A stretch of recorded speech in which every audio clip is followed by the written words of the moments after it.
you will gain comprehensive insights into the intricacies of logistics management. Our expert facilitator is dedicated to equipping you with the latest industry knowledge and skills essential for success in the dynamic world of logistics management. So, engage, learn, and collaborate with fellow professionals. Get ready to explore new horizons and elevate your proficiency in logistics management. Now, for today, our facilitator is an expert in the field of logistics management. He has a proven track record in delivering comprehensive understanding of logistics management principles. He's skilled in creating an engaging lesson environment, fostering collaboration, and ensuring participants gain practical insights for success in the dynamic field of logistics management. Ladies and gentlemen, I bring to you and I introduce to you the one and only Mr. Friday Gabriel Udo. Mr. Friday Gabriel Udo, you are welcome. Thank you very much. Good evening, everybody. Good evening, sir. Good evening. It's Good a evening, privilege sir. to, yes, good evening. It's a privilege to be your facilitator this evening. And we are hopeful that at the end of the day, our time will be worth spending, and every resources that we put into this will be quite resourceful and productive. So, thank you very much for finding out time out of your busy schedule to be here this evening. Well, my as the Oga Patapata has introduced me. Well, I have no other introduction of self to add or subtract. So just take me as I am. A quick rules and regulations as regards the training. Number one, we'll try as much as possible to make this class very participatory. What I mean by being participatory, I don't like talking to myself alone. We are here to learn, relearn, unlearn. So, no tree ever makes a forest, and nobody has the monopoly of knowledge, no matter the level you've gotten to. As that is, every one of us must try as much as possible to make our input as summations, contributions, as far as logistics and distribution management is concerned. So it doesn't look a one-sided way or traffic that I talk and talk and talk and talk, and there's no corresponding, you know, response or flow. Number two, we'll try as much as possible to make this class very, very stress-free. What do I mean by that? Every participant is expected to mute their mics. You can only unmute when it is time to answer questions or your name is called to make your opinion known concerning any particular issue, as the case may be. So that I don't talk, the other person is talking, Mr. C is talking. At the end of the day, it feels like we're in the market. So please, let's try as much as possible to adhere to this and have a smooth 2 hours of productive learning. Thank you very much. Are we still here? If you are here, just let me see your wave at the comment section.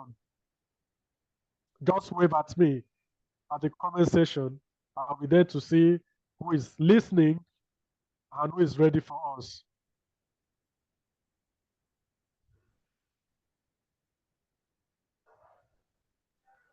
We are here. Nobody? We are here. Nobody's responding to me. I need a response. Go to the chat box and just wave. Okay, Mr. Olufemi or Mrs. Olufemi, whichever. Thank you very much.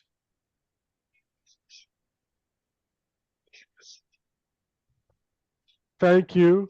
Thank you, Mr. Ibrahim. Mr. Moma, thank you. Still waiting. We are listening. You have just followed the rules. I said wave, and you said we are listening. I pardon you. I will not deduct 5 marks from your scores. Mr. Adu, I won't deduct 5 points. I'll pardon you for today. Thank you, Mr. Andrew. I'm here. Another person is here. Thank you. Thank you. Okay, so let's move swiftly. To some of us, we are just getting used to or getting to hear the word logistics and distributions management for the first time. And then to some of us, we have heard it before. And we begin to wonder what it is all about. To some of us also, we are experts, but we just want to, hear more and add to what we've got to know how we're operating if we are in the same dimension, the same frequency as to what is obtainable in the industry. Okay? So, when we talk about logistics,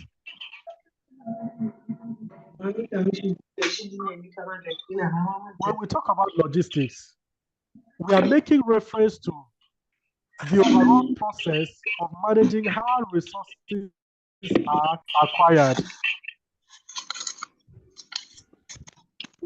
Somebody is following the rules, please.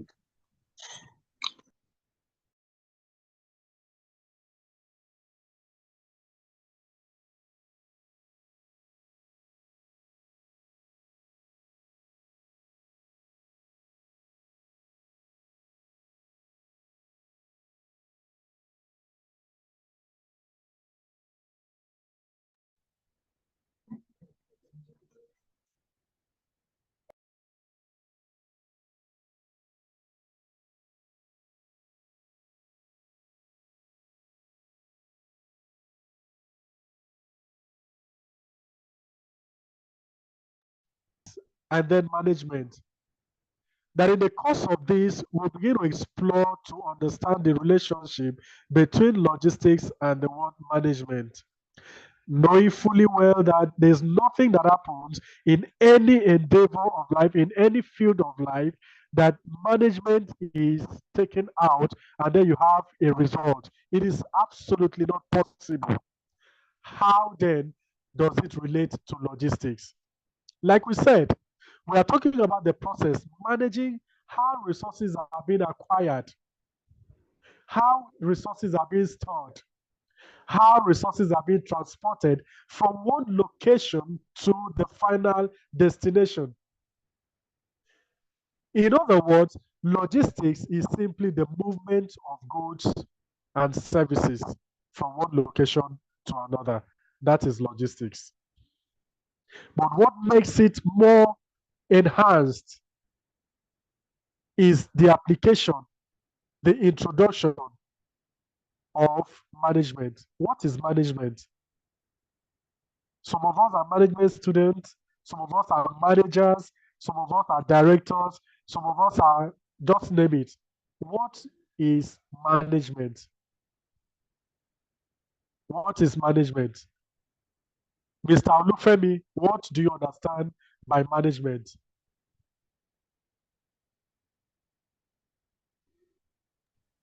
Oh, sir. Oh, good afternoon, sir. Yeah. Good Hello, evening, good sir. afternoon, sir. Good evening, Good sir. evening, sir. Okay, sir. Good evening, Yes, sir. sir. Yeah, nice to be here, sir. Sir, management simply means when you are into a congregation and you want to be more efficient to know what your carrying operation you're doing, I think that should be management all about. Okay. Thank you very much. Any other person? Any other person? Mr. Matthew, Mr. Ibrahim Debo, are you there? Yeah, okay. I think from my Mr. perspective, Lawrence. Okay.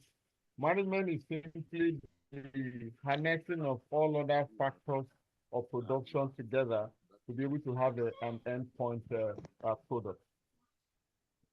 All right. Thank you very much. And next thing, yeah, any other person, Mr. Matthew, Mr. Micah, like I said, it's going to be an interactive class, so don't expect only me to talk. Mr. Bob, are you there? Micah Bello, are you there? Management is how business organize and directs workflow in terms of the operations and the employee to meet the company goals. Okay. Okay. Thank you very much, sir. We have all spoken well as respect to management. Okay. As a business person, you cannot run your operations without an effective management on ground. Why do we make reference to management, management, management? Like somebody said, the overall operations of any organization is only achievable, is only result oriented, is only productive when every other aspect of the work job department must have been harnessed in order to get results. Let's say, for example, you looked at the program that you are in right now. You look at your time. I do not have the luxury of time at my disposal. You look at your finances. I don't have the so much. I don't have so much. But this program is important to me. I have other engagements that I'm supposed to give attention to. But this program is yet important to me. What are you trying to do? You are trying to do what? Unless align everything that you have in order to get a result by attending this program. You begin to plan, how do I make this payment?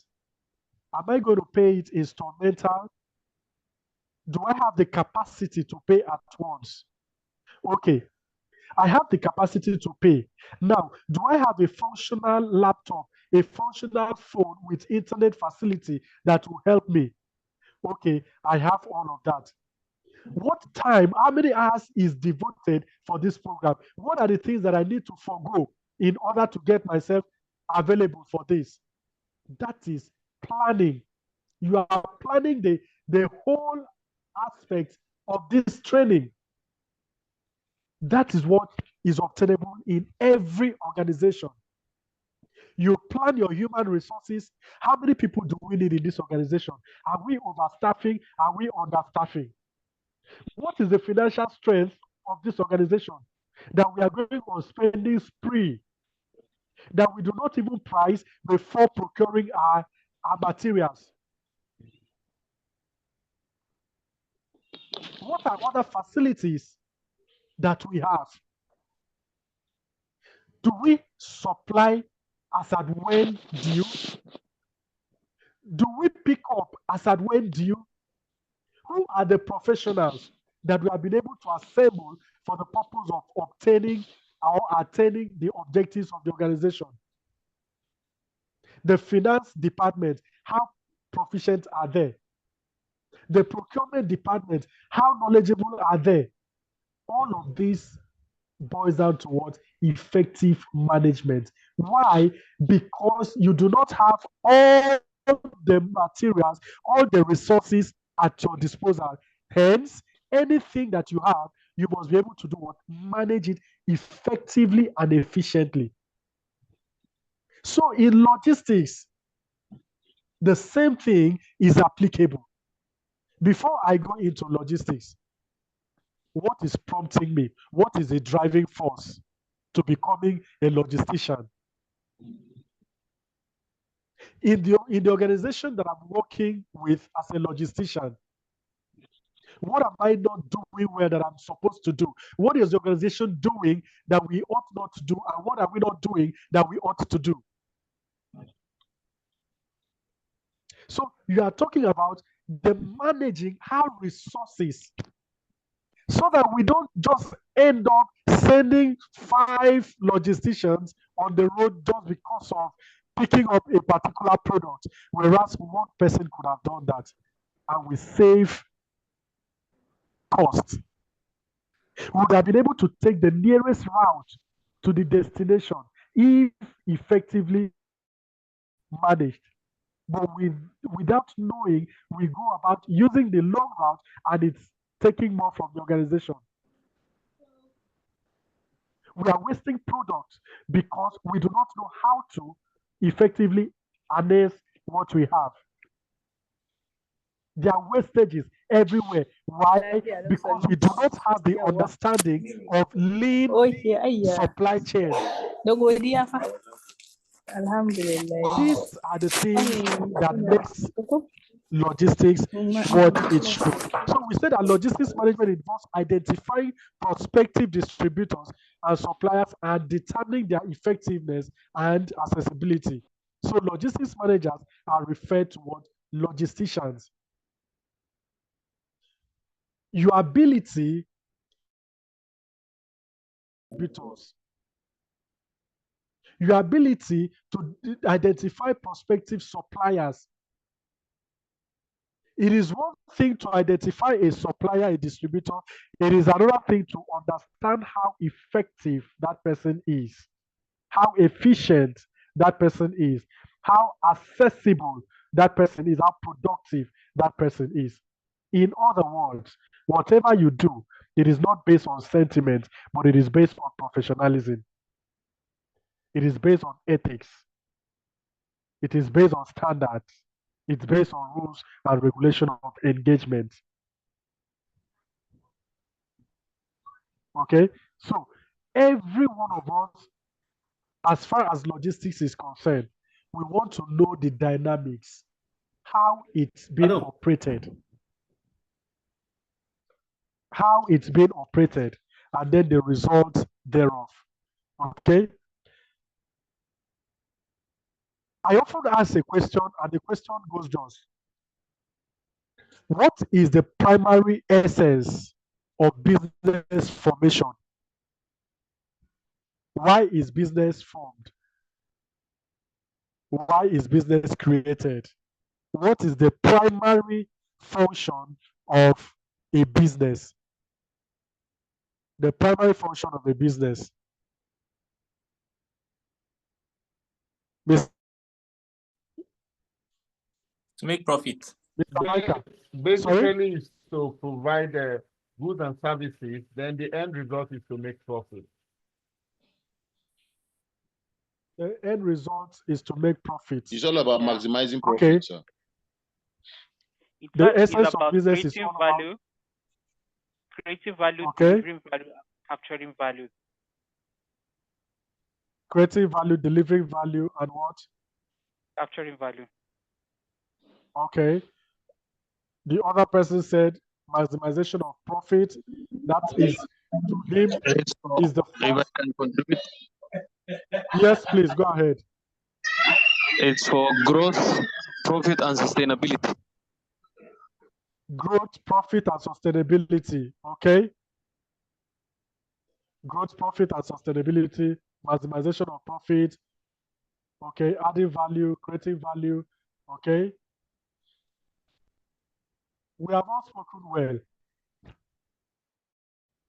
We have all spoken well. But in line of business, as what is obtainable, what we have just mentioned is secondary as far as business is concerned. What we have mentioned so far, they are absolutely excellent. It's a driving force in business, but the primary essence of business is not profit maximization first, but customer satisfaction first before profit maximization. Customer satisfaction is number one before profit maximization. And it is very simple. I'm doing business with you, Mr. Matthew. We are doing business together. Okay, you are a producer, I am a customer. And you've been able to satisfy me. I'm just your number one customer. You only have me alone for a start. And you did everything possible to create value. You did everything possible to make me not to have any other option. You did everything possible for me to stay glued to you. I get satisfied. I stay. With that satisfaction, I can as well invite or preach to as many people that I know concerning your product, because what? I have been satisfied. Okay, for example, you are a fashion designer. The first time I had an encounter with you, I said, Mr. Matthew, I have a party that I want to attend. This material, I want you to help me, blah, blah, blah, blah. You say, how much is it? 45,000. You put everything in place and you see that 45,000 cannot even make profit, but you can only break even with 45,000. And you decided that you will go all out to satisfy me. I wore the material out to the party, and on getting there, I became the limelight in that party.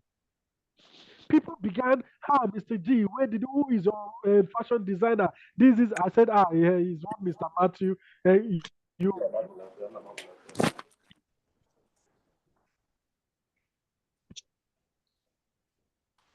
So that is where we are going to.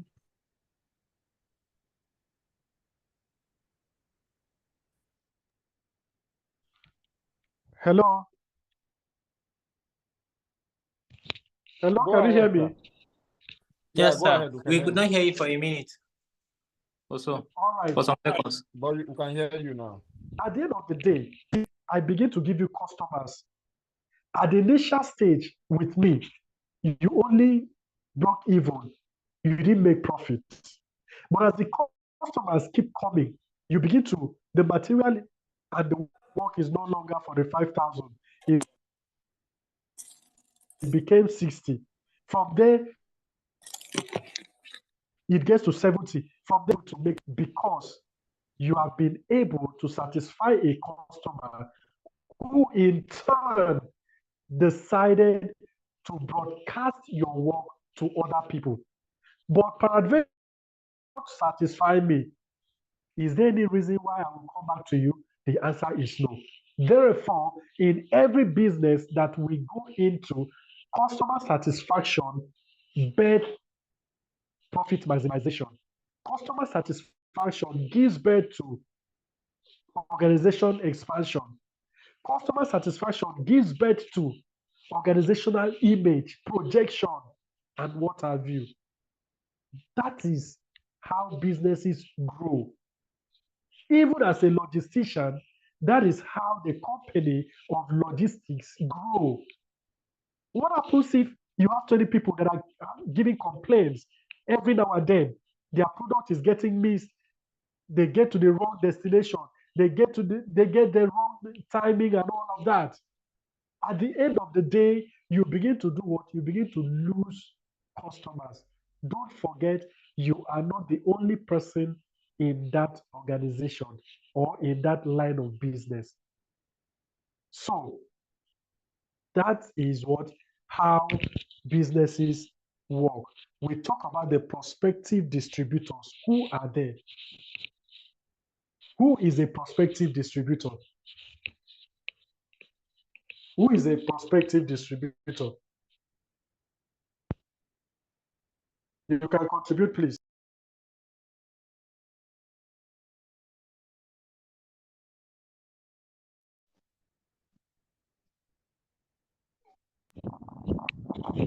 Who is a prospective distributor? Anybody? To me, I think a prospective distributor is any person that you engage in helping you move your commodities. Like where I work, we use third-party logistic providers or transporters to deliver the product that we have to the last mile or point of use. Okay, thank you. Any other person?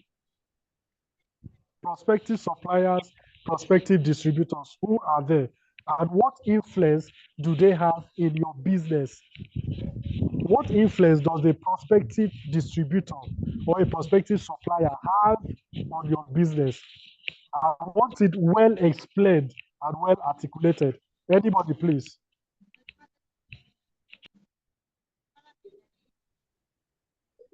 Prospective distributors are your for in terms of manufacturing are your wholesalers who help market and distribute these products to the end users, and they help facilitate businesses in order to ensure growth and in order to also ensure the awareness of the brand and also the awareness of the company.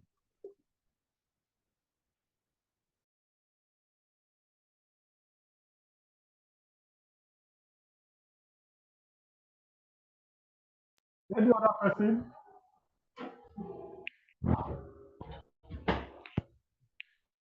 Any other input?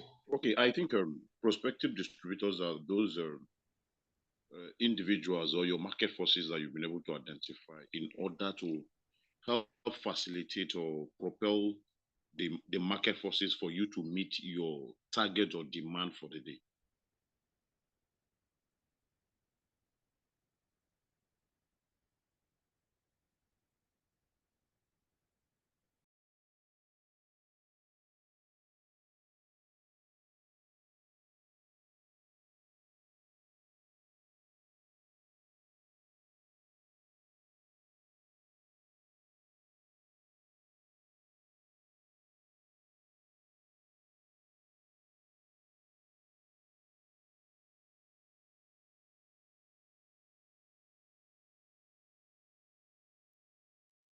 Okay, thank you very much. Thank you very much. So, when we talk about logistics, let's move a bit further. We want to look at the components and elements of logistics. We want to look at the components and elements of what? Of logistics. We have inventory management.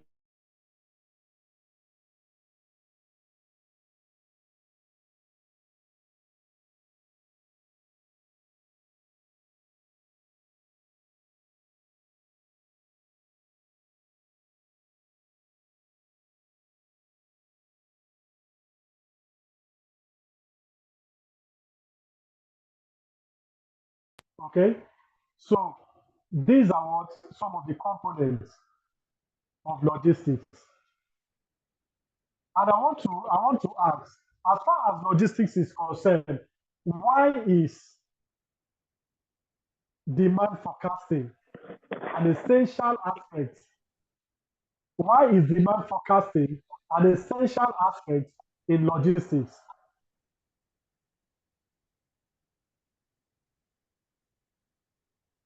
Anybody?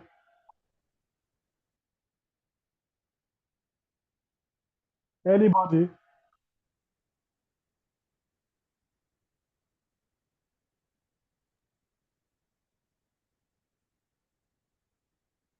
Anybody? I'm waiting.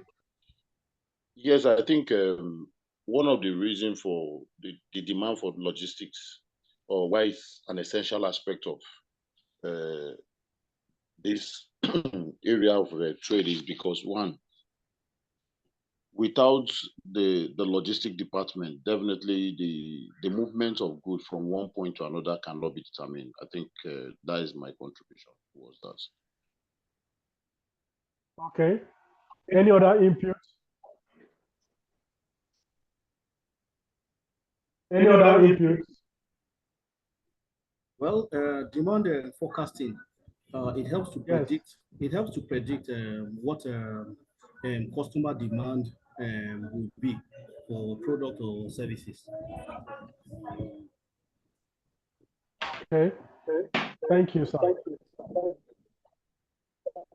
So we see here that we have inventory management, transportation. Hello, sir. These, yes, sir. It seems, yeah, we missed you for some second. The component of logistics, we didn't really get it. Yes, And then it your is. slide is not It showing. is. It's showing now, is it not? It doesn't seem to be showing, We sir. can't see the slide, sir. We can't see the We slide. can't see It's the not slide, and showing. we missed the component of logistics. Okay. The slide is not showing, please. Okay, sir.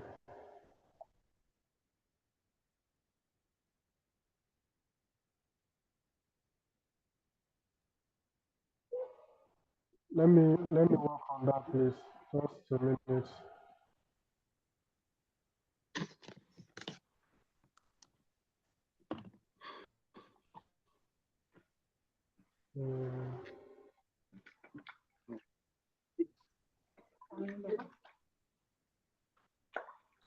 Okay, while I work on that, let's just continue, and that will come up. So I was just trying to state some of the components, and I did mention that we have inventory management, we have transportation, we have demand forecasting, and the likes. So all of these are very important as far as logistics is concerned. So we are looking at the correlation between these two or these components in order to help the logistics to move on. First and foremost, before identifying your prospective distributor, your prospective supplier, the first question that comes to mind is what is the objective of this organization? When you are able to define the objectives, the goals of since I wanted to know whether I should come on. I don't know whether they have or they don't have, so that I will not waste transport money. That's why I'm calling you. If it's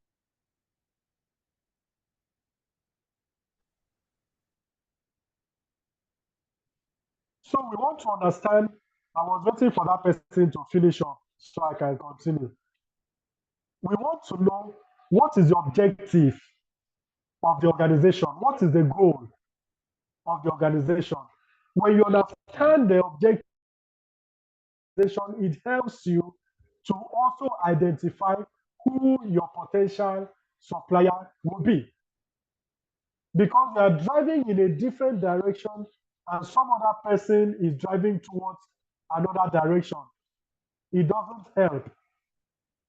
But when you're able to identify somebody that is going towards the same direction as you are going, it makes your work easier. That is what ability to identify potential what suppliers, ability to identify potential distributors.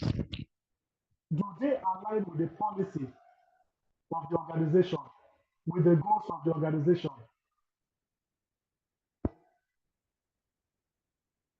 That is one of the things that we are focusing on, aligning with the goals and objectives of the organization.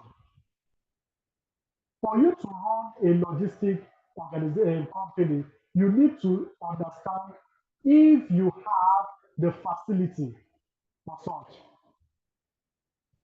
Do you have the facility to operate in such organization? Do you have what it takes, the financial backup to operate?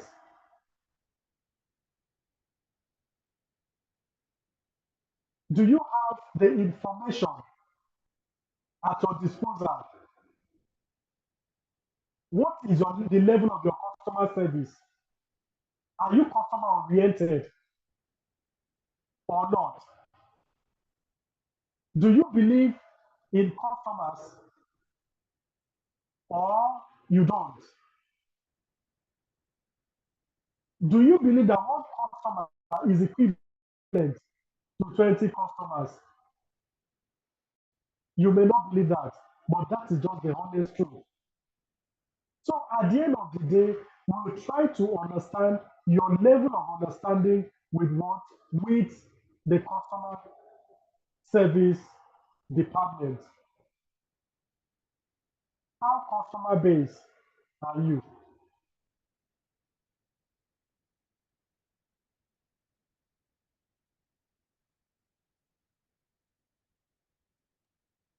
Please, we really need to be checking the slides as we are talking because I'm kind of lost. I'm not following again. Yes, ma'am. I'm working on the slide, please. Just give me a few minutes. It's coming up now.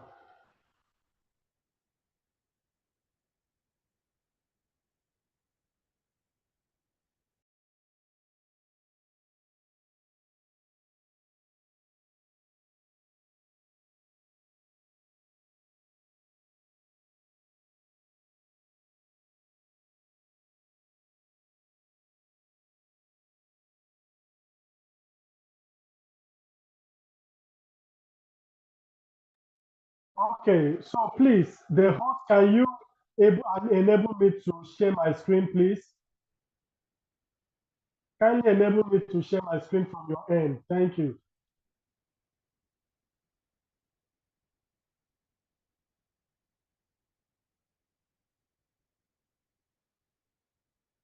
Kindly enable me to share my screen. The element of logistics. So we did mention every part of it, of what is necessary as far as logistics is concerned. Okay, so we said that logistics management tends to plan, implement, and control multiple processes that ensure that effective functioning of storage, the movement of goods, starting from the origin to the final destination, is achieved. Aspect of it is to ensure that there's planning, there's coordination, there is supervision, there's engagement, proper allocation, there's efficiency, okay? There's accountability in everything that is done from the point where the product is to be conveyed and to the point where the product is to be distributed, which is what the end user. How does it move? First and foremost, we need to understand from the point of pickup. Let's assume Mr. Matthew is my distributor. I go to his place in order to do what? Procure raw materials. For me to be able to procure raw materials from him, I need to put into consideration a whole lot of things. Number one, what agreement are we entering into in terms of financial level? Because truth be told, there's possibility that I do not have the complete amount of money to pay for a particular product, for a particular material. What arrangement? I said, what Yes, can you hear me now? What are some of the importance of logistics management, Mr. Matthew? Okay, basically, one of the importance of logistics management is that it enables you to remove, to be able to identify what could go wrong, and you'll be able to nip it in the bud before it arises. You know, so that is you're able to ascertain that when you're able to plan the logistics activity. So, like I said, it enables you to identify what could go wrong and be able to sort it before it arises. Then secondly, it also ensures a seamless and timely logistics distribution. Okay.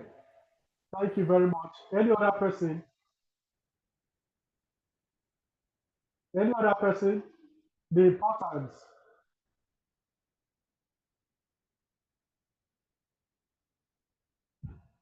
Any other person, please? The importance of logistics management in your own view.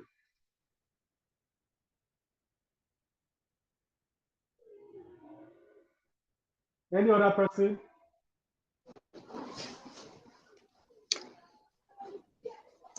Well, it ensures that goods are delivered at the right condition, right time, right place, while maximizing cost and maximizing efficiency. Okay, it ensures that goods are delivered at the right time, the Right right place, place. right condition. Okay, okay. Thank you, sir. Any other Okay. person? I think another important is it improves customers' client relationship as well as improve the delivery of a particular product. Okay. The importance of logistics management cannot be overemphasized, just like what you have mentioned. They are If you numerous. understand they are numerous, the whole essence of it is the thing is you sit down as a logistician and what comes to your mind is how can I satisfy my customer? What should I do? What are those things that I must put in place? To what lengths? What will it cost me? Because losing one customer can jeopardize the interest of the organization. Hence, what can I do? That is the question on the lips of every logistician or every business person that is customer conscious. What can I do? What can we put in place? What structure can we put in place in order to satisfy our customers? That is when you begin to sit down and talk about planning. I need to take this product to the customer on time. I don't want him or her to shout. I don't want to get there late. I want to give the customer the right product, the right price, the right quantity, the right quality, at the right time. These are seven or the five-fold mandate of logistics. The right quality, the right price, the right quantity, the right place, and at the right time. Anything outside of this, you have not satisfied your customer. So these are what some of the advantages, importance of logistics. Next slide, please.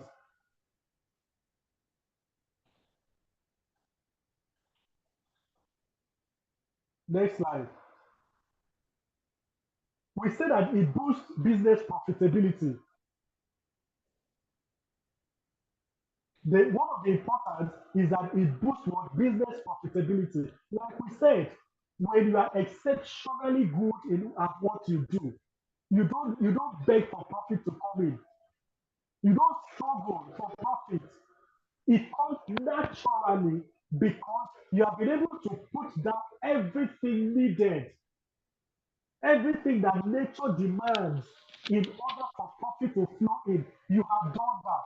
So it has the ability to improve the operational excellence, which is necessary to grow and expand your business. Managing logistics is extremely crucial as it helps the organization to get deep insight of the supply chain management. This also what increases the order fulfillment rate and enables strong business outcomes. So the take home point is that a well-structured, well-managed logistic company boosts business profitability. Number two, It improves customer experience. It improves what? Customer experience. A customer that has an experience with you. Like I mentioned when we started, I said Mr. Matthew is my fashion designer, and he gives me what? A lasting impression, something that makes me don't want to leave him. That was an experience. And I will tell my friends, if he search for you, you will not want to leave him. That is an experience.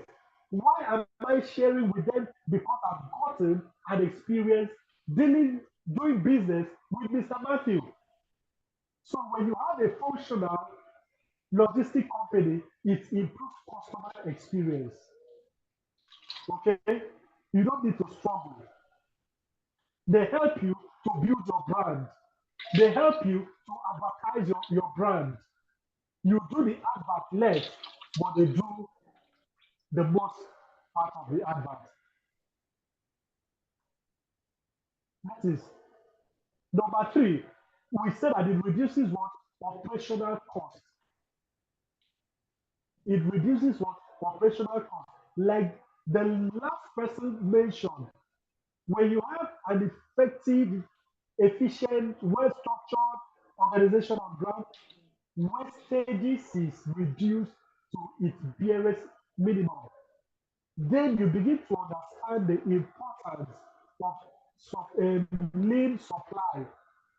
Then you begin to understand the importance of Six Sigma as you have in project management.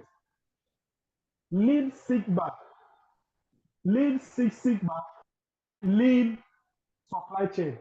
What are these two doing in logistics? We are looking at everything possible that you can reduce wastage.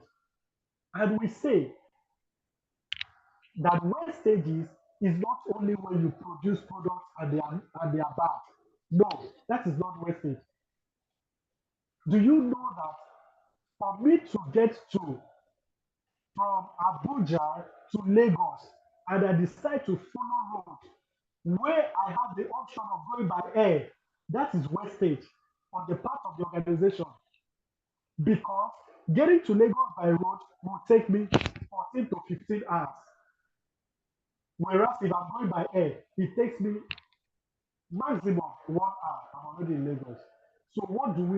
We try as an organization to reduce waste as much as possible. Transportation is a waste. Why do we say so? You have three choices: the route A, B, and C. Which one gets to the final destination on time, safe? And you decide to take option A, which takes you about 7 hours to get there. Whereas you should have taken option C, which will take you to the same destination but with lesser hours. That is what? Wastage. So by the time you understand what to do, the operational cost is drastically what? Reduced. It leads to transparency and visibility in the operations. Everybody sees it. Everybody sees it. We know who to hold responsible and accountable. Number four, it ensures seamless delivery. When you have done all you could, what you understand to do, the delivery pattern is seamless. There's no friction. You know when to leave your destination to the location where the order was placed. You understand the road network. You understand the time frame. You understand who placed the order, the gender that placed the order. So professionally organized logistics tends to deliver the right product at the right time. So in modern world, delivery processes are continuously evolving as fast and safe. As fast and safe. Gone were the days when we we work based on analog. Most logistics companies today do not even go by road anymore, except the ones that are within the region.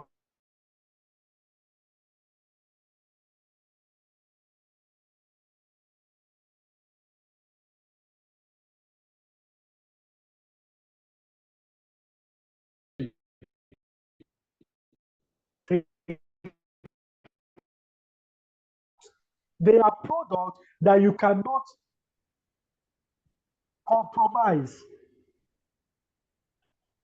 How do you take perishable items on the road for 17, 15 hours and the person is going to take delivery the following day? Obviously, it's going to get spoiled. But such product can be delivered same day within 2 hours. That is understanding what you do. Okay, then we talk about success of supply chain, which is number 5. The success of supply chain. In the course of this, we will delve into what supply chain is all about. Everything that makes logistics to its final destination. If you can name just anything, that is what supply chain is all about. From the point of acquisition or procurement, to the point of production, to the point of packaging, to the point of storage, to the point of movement, to the point of distribution, down to the end user. That is what supply chain. If you take any aspect of that out of logistics, then so everything that makes up the holistic pattern, form, method of supply, from the point of acquisition to the point of delivery, is regarded as supply chain. Then we talk about improved warehouse management. Activities. It allows you to control and monitor your warehouse operations. It helps you to do what? Monitor and control your warehouse operations. You know what is available. You know what is left. You know who took stock of what, who took what, who delivered what, when was the order made, who is in charge of what. Nothing leaves without approval. Nothing leaves without authorization. Why? Because you are what? In total control as a result of having a functional logistics system on ground.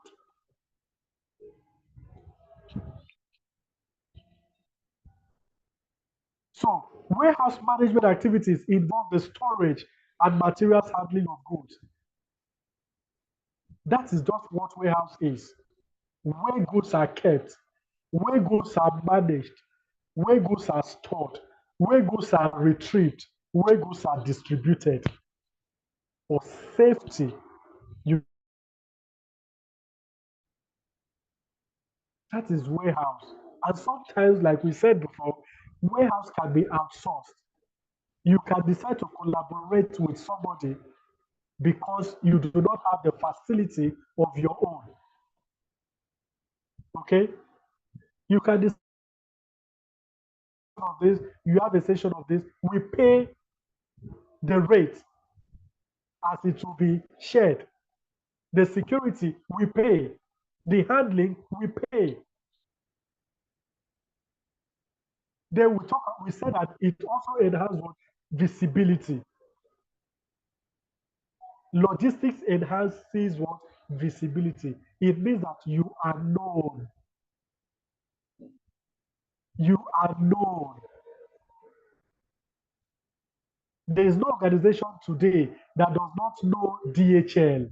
It is a household name. DHL is a household name. God is Good Logistics is a household name. ABC Logistics is a household name. Red Star Logistics is a household name. Why? Because they've created a niche for themselves in the logistics industry and they stood out from others. They decided to do what other people are scared of doing. Hence, they are visible everywhere. DHL has their own aircraft that they take their goods all over the country, all over the world. They don't depend on APs. They don't depend on Irish Air. They don't depend on, don't name it, Ibom Air. And this, they have their own aircraft. Their own pilots. That's to tell you how visible they are. With this, they give their customers more confidence. The customers trust them the more. Why? Because their rate of failure is 1% compared to others that is 80%. Who is going to go there? Nobody. So when you have such, it does what enhances your visibility. Then we talk about intelligent route planning. Intelligent route planning. A functional logistic company must be what? Intelligent in planning their route. Why should we go to this area using vehicle and not the other form of transportation? Why should we send this driver to this area and not this driver? Why this particular vehicle and not this particular vehicle? You are planning your route. Why should we go 1 hour ahead of time? What software can we deploy that will give us easy, intelligent information about a particular location? You know, in those days, when you hit the road, you don't even know if there is traffic up front or not. But in recent times, your Google map will just show you there is traffic in so place. What do? You begin to re-strategize. You begin to plan. Let me not take this route. Why? There's serious traffic. I'll take this way. The advent of technology. So every logistic company must ensure that they invest in technology. Invest in technology that you can afford. You cannot measure yourself to the likes of DHL, to the likes of Red Star, to the likes of God is Good Motors, to the likes of GUO. You don't have that capacity yet. Invest in what your finances can take for the time being. And as you do that, you are growing into it. When you grow into it, you can then move from one point of software to another point of software, more sophisticated. But when you do not have a functional logistic management system on ground, you do not know exactly where to go to. Then we talk about risk management. Every organization, every business is prone to risks. The life that we live is risk bound. The question is, how do you manage risks? First and foremost, we talk about risk management in project management. We say that the first thing for you to do is to identify your risks. Where possible can risks come from? Where? Is it on the road? Is it within the confine of the organization? Is it on the vehicle? Is it this? You know, in Nigeria, in Lagos, if you're a driver, you tend to drive 5 cars at the same time. It is either you hit someone or someone hits you. So for you to be careful, you have to envisage where possibly can risks come from as a business person. Once you're able to identify your risks, the second one is for you to do what? Manage it. How can I manage in case of eventuality? How? How do I mitigate my risks? Can I share the risks? Will I be able to carry all the risks all by myself, or I can share it? There is a shoulder that I can put all the risks on. You need to do what? Find out the level that you are. And then the next one is you control your risks so that you do not, the impact of that risk will not be so much on you. As much as we say that risk is inevitable, risk is something that you cannot possibly want to have, but you need to put plans on ground. You need to put tools on ground in order for you to do what? Control it as much as possible, so that the impact of it will not take you out of the system. For example, you have a warehouse that does not have fire extinguisher. You have a warehouse that your staff are not trained on how to fight fire in their own little way until the professionals come in. That is control. You have a building where there is no caution signs, where there is no safety signs. It's not possible.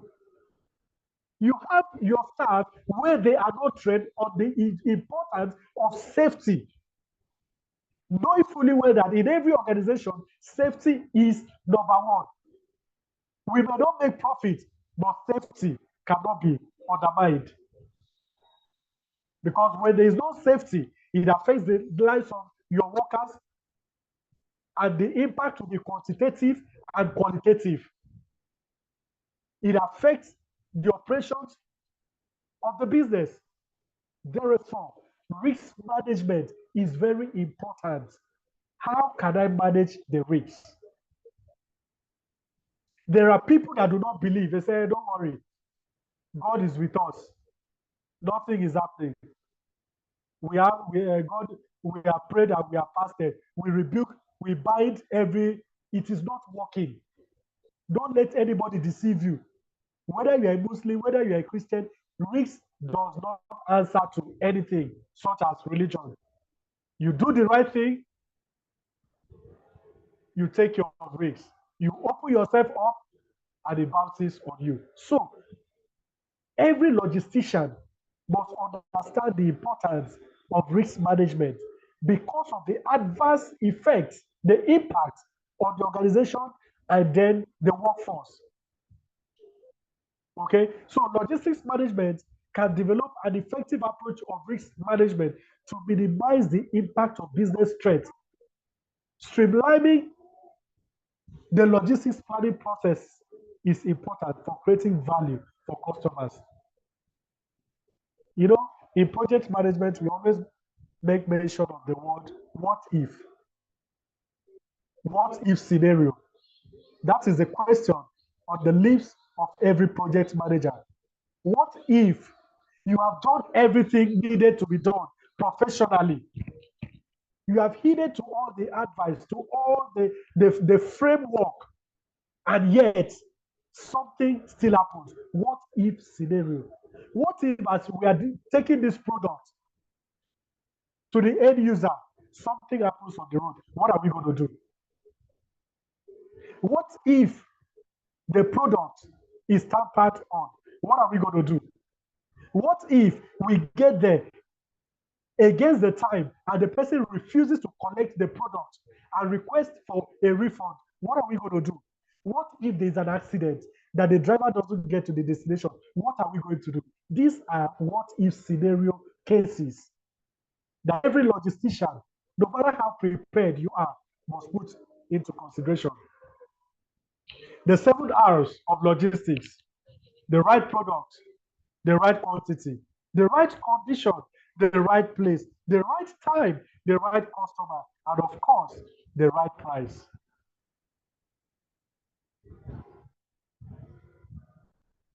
How does the right price affect the company? Or how does the wrong price affect the company? Mr. Matthew and any other person that is there to answer, how does it affect the organization? Briefly. Okay, the wrong price will affect the demand of the product in the market, in the sense that other competing products, will have more upper hand compared to the company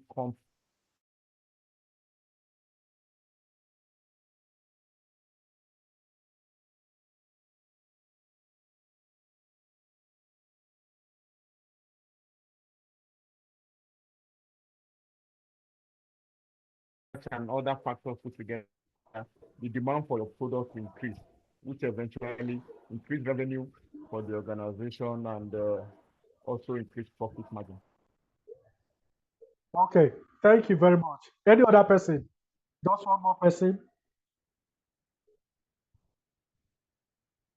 Any other person? I think the right price can as well determine how far you go as an organization. Because if you have the wrong price, it is either you set yourself backward or you have the right price to propel your product. Thank you. Okay, thank you very much, sir. The right price is very important. Mr. Falabi, you want to say something? To my own view, from my own end, I think right price will automatically increase the database of a company. You boost the sales and increase the revenue of that company.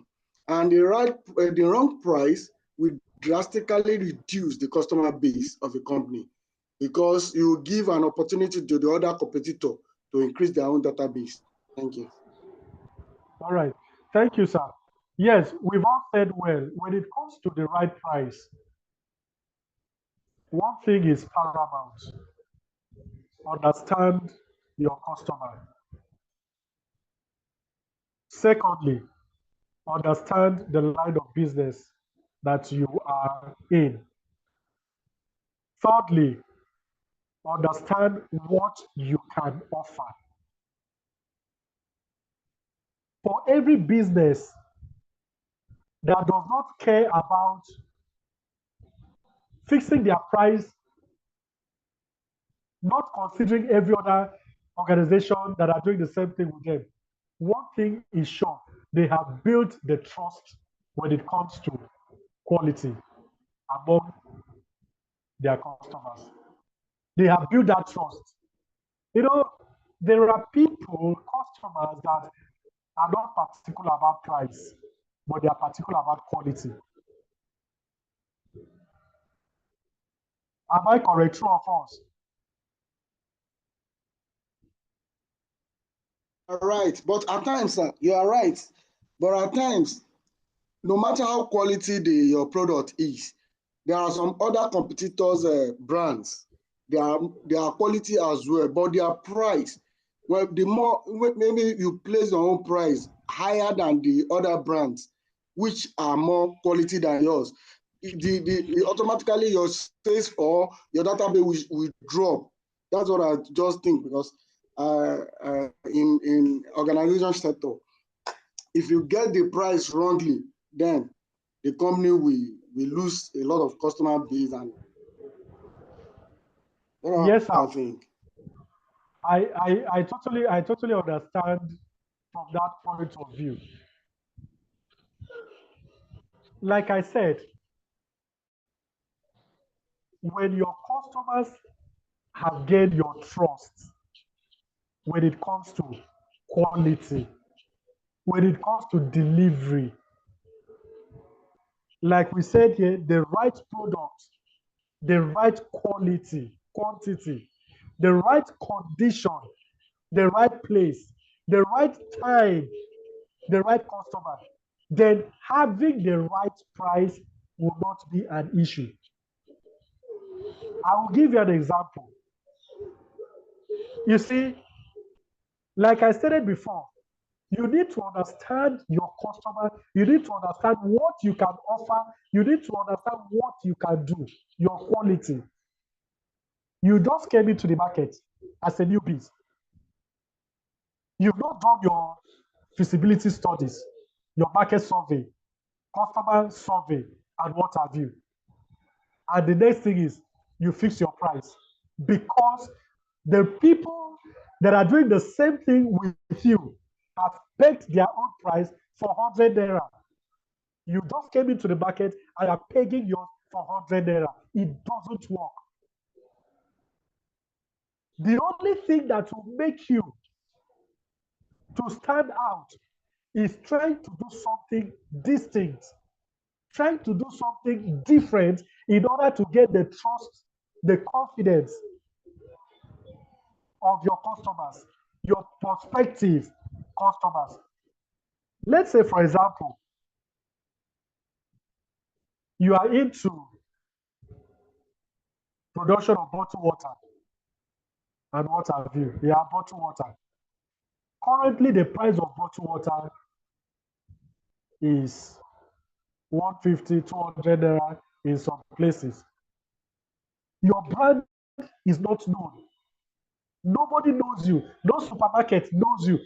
Nobody in the environment knows you. You just came and you want to produce. A wise person, having done your market research, it will not cost you anything the first 6 months to make your bottled water 195 naira or 198 naira. Let 2 naira be the attractive measure or factor that will draw people to you. Why are you buying that one 200? This one is 198. Hey, okay, give me this one. By the time you've gathered, you've amassed the customers, the quality is okay, you are delivering right on time, they don't need to queue at the supermarket in order to get your product. You will agree with me that to increase the price from 198 to 205 becomes seamless. Why? You have been able to understand your environment. You have been able to understand your customers. You have also been able to understand the people within the sector that you are working. All right? The same people doing the same business. Now, these 7 hours in logistics is very, very important. It's very important that if you take one out of it, it becomes a misplaced priority, which is going to be detrimental to the growth of the organization. Hence, it must be what taken into consideration. The question is, who is your competitor? Who is your competitor? Let me hear from us and understand if we know who our competitors are. Anybody, briefly, who is your competitor? I think our competitors are people that are in the same line of business with us, basically, that offer the same services, offer the same product, and then also try to make sure that they edge us, have a competitive edge when it comes to the business we practice. Okay, thank you, sir. Any other person? Okay, we could like him give you and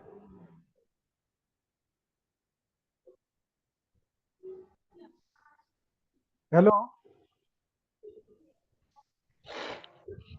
Hello? Hello, can you hear me? Yeah, Mr. Bello.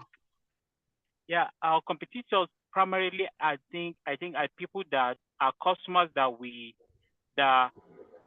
there are set of customers that are our target customer. We share target customer. For example, I'm here in Gombe, and then I'm providing services to people. A particular product, let's say bottled water that you mentioned. You are also, let's say you're in Abuja and you're selling bottled water. We are not sharing competitors. We are not competitors because our target customers are different.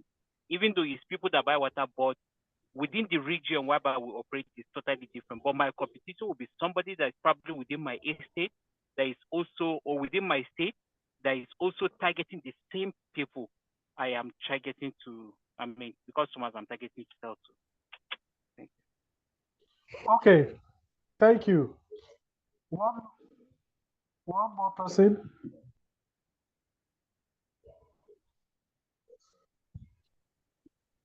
Yes, Okay, sir. so we move. Hello? Okay, Mr. Ambrose. Yes, I Mr. look Ambrose. at our competitors. These are the people who are dealing. Are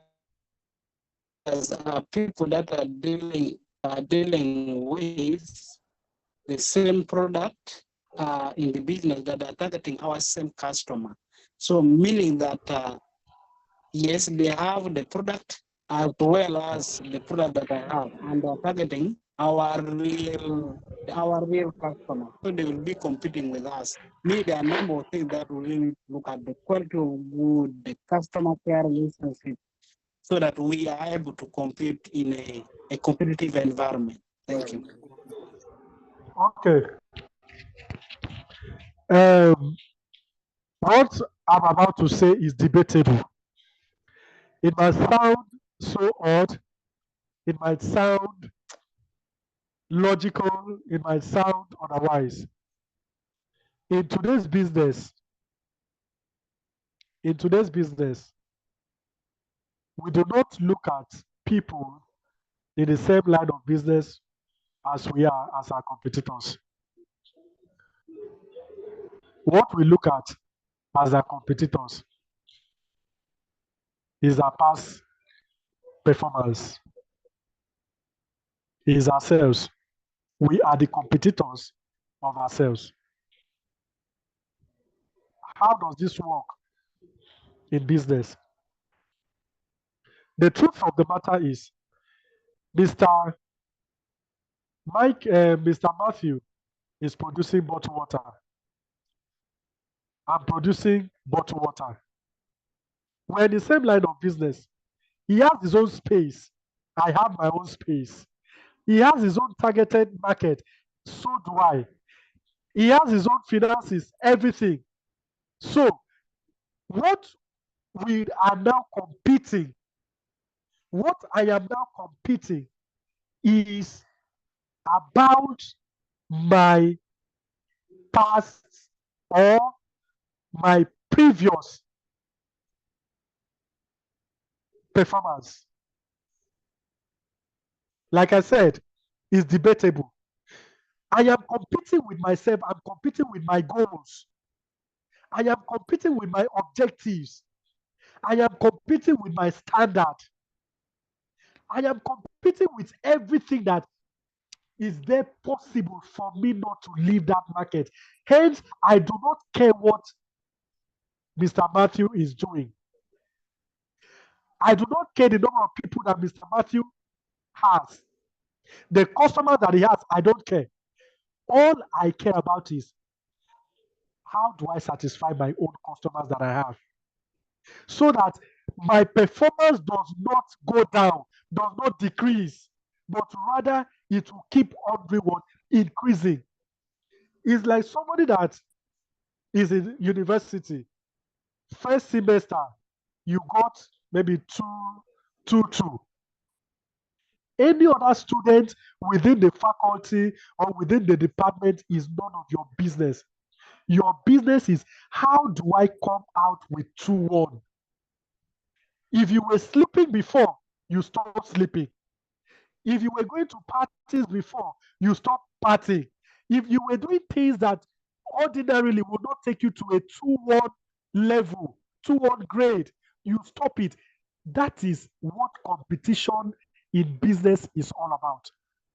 Every business person creates a niche for themselves. They don't compete. They may not even advertise. They don't share anything, but they have their own scope. They have their own environment. For example, Toyota Corolla has 4 tires, has steering, has a roof. Rolls-Royce, Bentley, Ferrari, Lamborghini has 4 tires. The question is, what distinguishes this automobile from another? The other one has set a niche for themselves that they do not crave, they don't advertise, they don't struggle to get their own customers. But what they struggle is, let us keep our performance top notch. Every year, 2 years, they are coming out with different model, different styles in order to keep their customers enticed. That is what competition is all about. You are competing with your performance, not with the performance of another person. In today's business, that is how competition is looked at, and not a function of the reason why I'm not selling is because we are in the same line of business, we are in the same mall. That's why he has taken, maybe he has done juju. Don't you see every morning you will pour water at the front of the shop? That is bullshit. It doesn't hold water.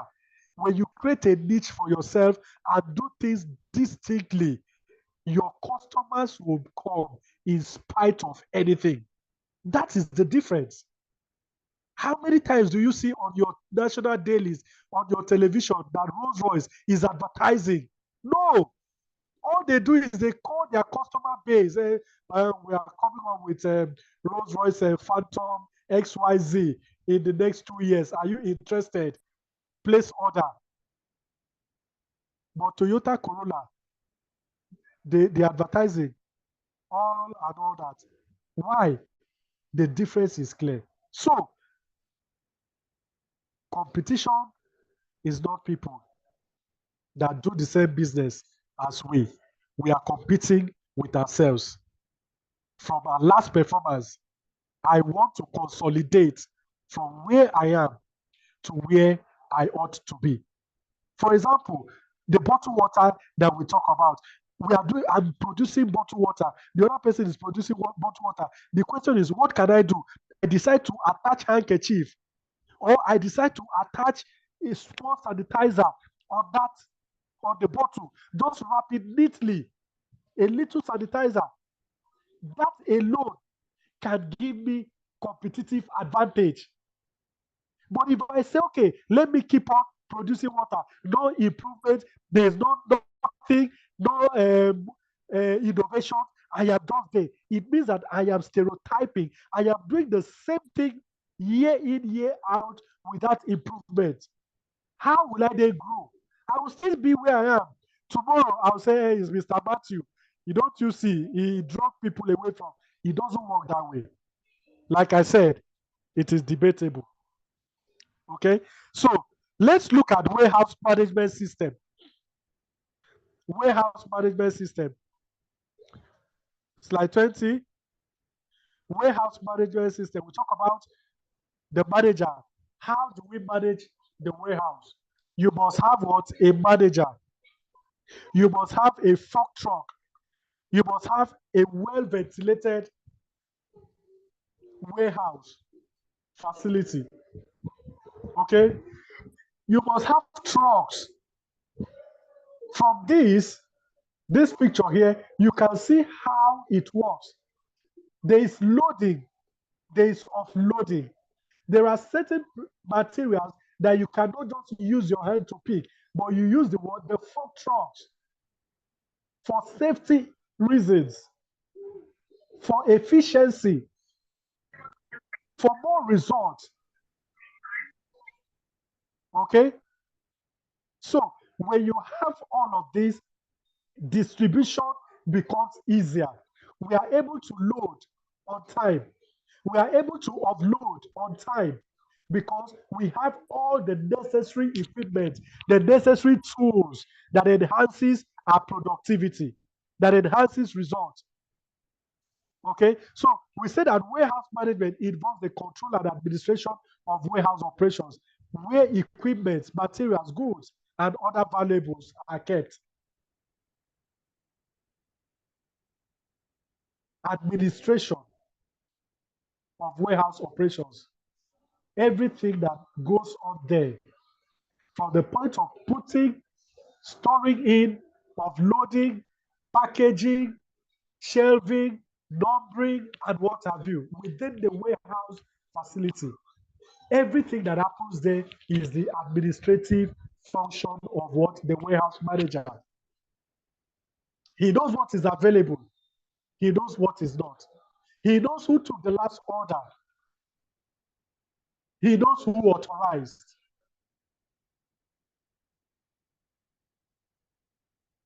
That is what warehouse management is. Then we say that this improves flexibility and responsiveness. At a glance, we are able to know how many products do we have left. He checks in within a split of minutes. Oh, we have 1,500. Based on the projected order, will this 1,500 be enough? Will there be need for us to produce more? Will there be need for us to procure more raw materials? This is the function. Then it eases activities like orders and shipments. We can deliver seamlessly. We can ship our product because we have them at our disposal. It secures expensive equipment. It secures expensive equipment. You don't just keep anyhow thing in the warehouse. They are things of value. They are materials of value. Imagine procuring a raw material of 50 million naira and you just put it within the organization, the compound, and you cover it with nylon. You are talking about 50 million naira. What if it rains? What if the temperature is not suitable for such material? It becomes a waste. 50 million is gone. But when you have the warehouse, it's able to accommodate expensive materials such as this. Okay? It ensures that materials and goods are kept in check. Materials and goods are what are kept in check. Materials and goods are kept in check. What do we understand by inventory management? Inventory management. What do we understand by inventory management? Mr. Schreiber, what do you understand by inventory management?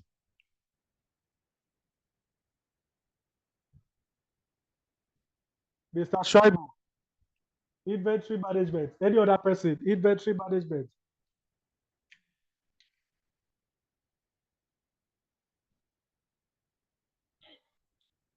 Are we together? Is anybody hearing me?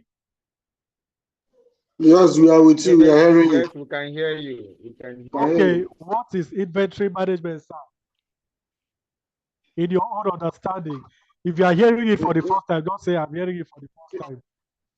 In my own understanding, inventory is the level or the what is presently in the warehouse of that. Maybe let me just say it this way: inventory could be likened to in the care the whole stock in charge and in care of the warehouse manager. The stock that has gone out and the level of stock that is remaining in the warehouse. I think, am I right? That is Okay, my own yes. understanding. All right, thank you, sir. You are correct. When we talk about inventory management, we are simply making reference to the in and out of materials within an organization. The in and out of materials or products within an organization. Like he rightly said, what's the quantity of materials left? What is the quantity of materials that came in? Who is responsible? Why did we have to go for such quantity of material? Why did we not procure more? Why should we procure less?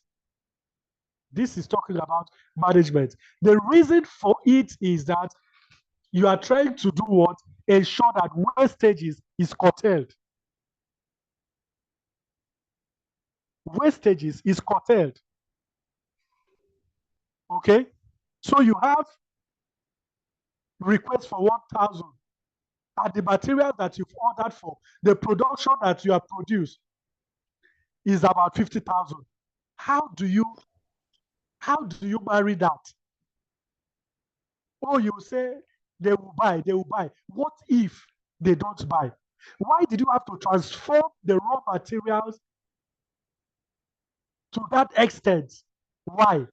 What motivated such action? What propelled such action? That is what inventory management is all about. We say that it is the process of ordering, storing, and using the inventory of the organization with regards to the type and amount of materials in the storage facility. Just like I said, the quantity, the type within the organization, right? Why did we do this and not this way around? Inventory management gives birth to material handling. Material handling has to do with how materials, how products are well handled. Who is authorized to handle what? There are certain products, there are certain materials that are susceptible to weather conditions. How do you then safeguard such materials from getting spoiled? There are some that cannot be exposed. You are handling it in a way that will still, the lifespan of such material will be useful and on a long run.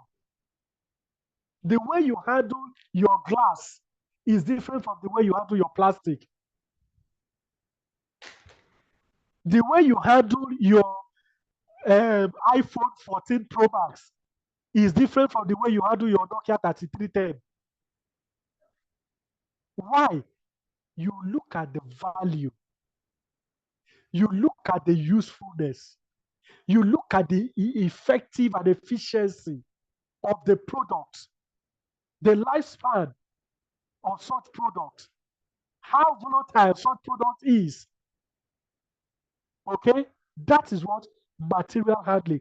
We say this deals with loading, offloading, and the movement of materials at the point of origin, in transit, and at the point of consumption. Meaning that from the point of origin, it has to be fast-tracked. It has to be given the due attention that it needs. All right? So, let's look at types of logistics. We have basically 4 types of logistics: forward logistics, reverse logistics, inbound logistics, and outbound logistics. Any idea on this? Next slide, please. Any idea on this 4? Can anybody explain what he or she understands picking from any of the 4? Anybody, please? Mr. Lawrence, are you there? Types of logistics. Hello. Yes, go ahead, please. Briefly. Okay, I'll just try on reverse logistics. Okay. What I understood as a reverse logistics is a product that was sent out, to a particular destination, and for one reason or the other, basically maybe because of damage of goods or because of specification not being met as it was captured from the beginning, that particular good was not received. It was sent back, to the first port of dispatch.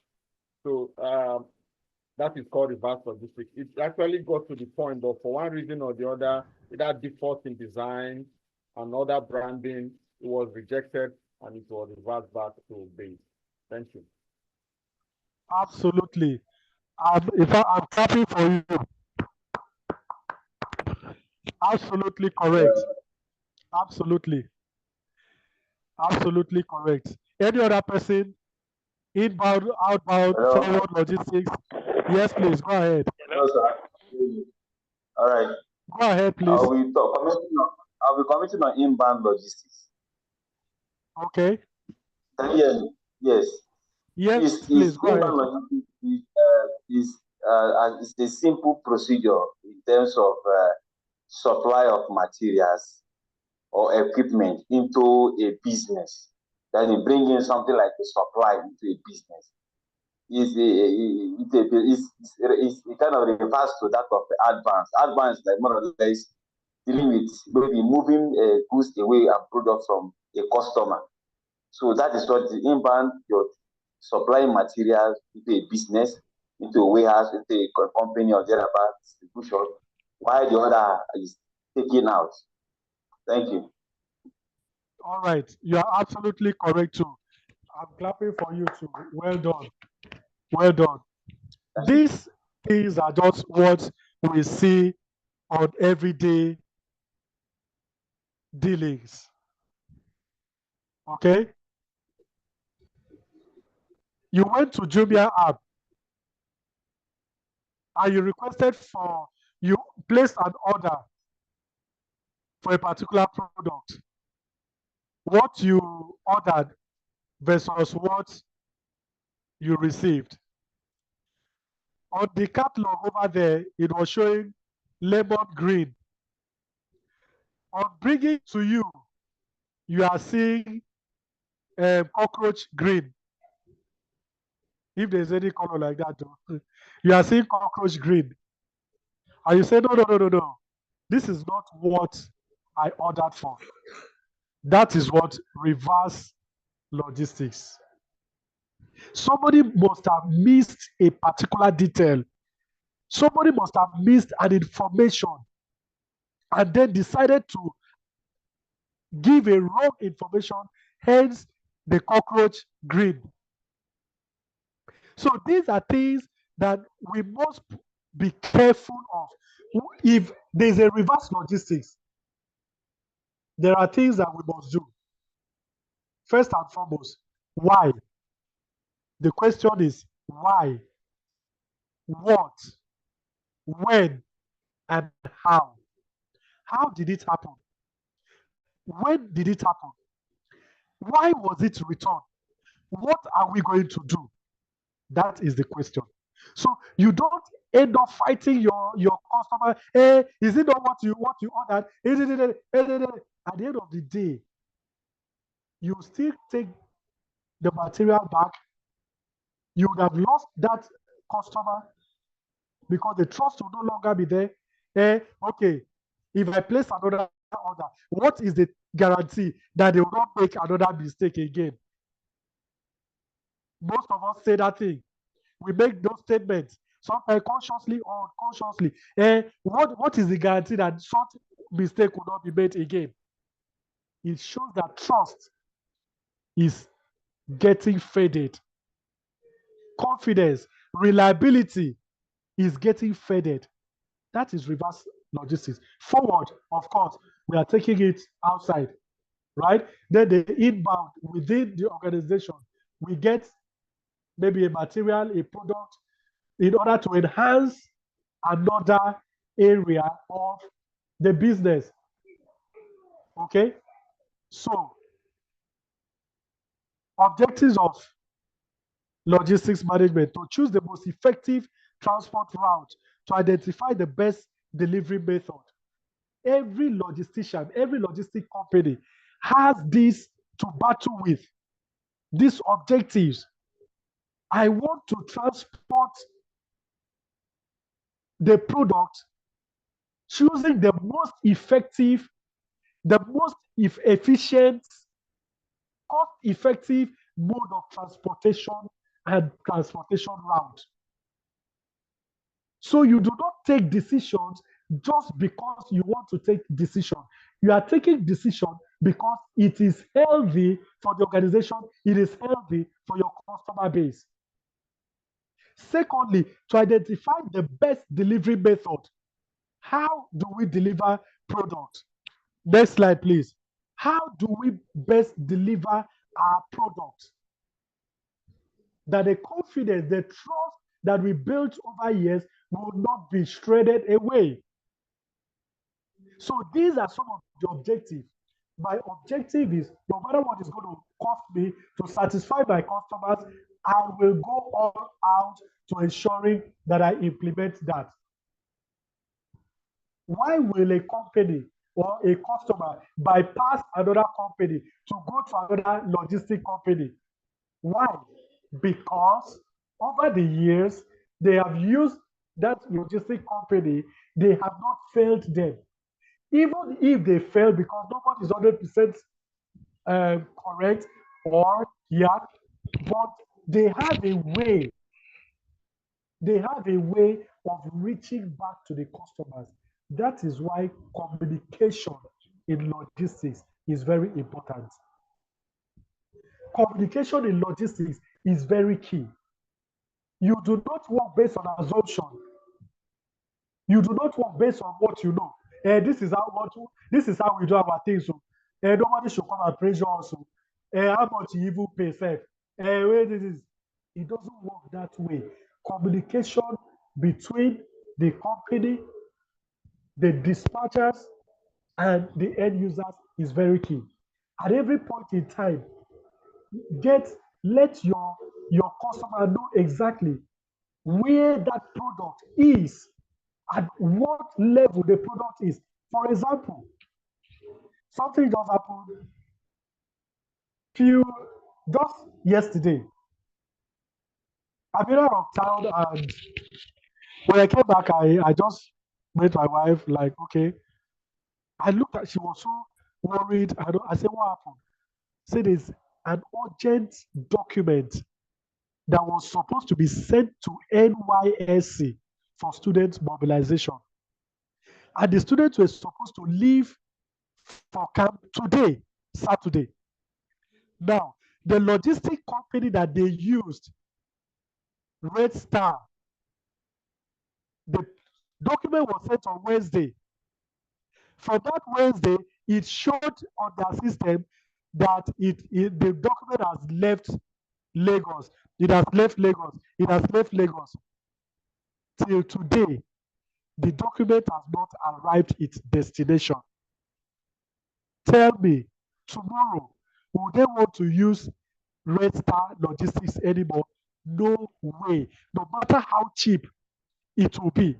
The furthest part is no form of communication to say, oh, sorry, your document ought to have gotten to its destination the same day or the following day, but due to certain issues, challenges, we're not able to. We assure you we are going to. Nothing like that. She was busy calling this one, give me tracking number. This one say, we'll look at the system. That is high level of inefficiency as far as logistics management is concerned. High level of inefficiency. Okay, so this is what we are talking about. Communication is very important. Okay, so we say that some of the other objectives of logistics management includes to seek continuous quality improvement, to minimize the cost of transportation. As long as we want to minimize the cost of transportation, we cannot also jeopardize our goodwill, our name. Say, no, air transport is too expensive. No, let's go by road. Have you counted the cost? Should anything happen on the road, did you count the cost? It also facilitates quick response to customer requirements. Just the scenario I painted. One of the objectives is to facilitate quick response to customer requirements. No customer should be dying to hear from you, but you should be quick, prompt in giving them the desired information, because you do not know what they want to use the material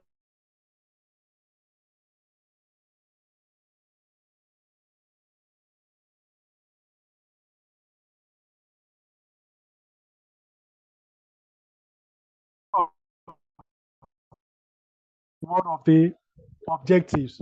Okay, so what are some of the roles of logistician? What are some of the roles of a logistician? Quickly, can somebody mention quickly what is your role working in that organization as a logistician? What are your roles? Just mention quickly. Hello. Logistics management planning. Pardon me, sir. Logistics management planning. As in, one of your roles yes. to plan One of logistics your to ensure vital role is efficient to logistic planning. Yeah. Absolutely to plan, because if you do not plan, obviously you fail automatically. So one of your roles is what? To plan. When should we go for acquisition or procurement of materials? Why should we? Why should we choose this supplier above this supplier? Do we have a functional warehouse? When should these are what? These are some of the roles, effective planning as to how your logistic will function. Another role,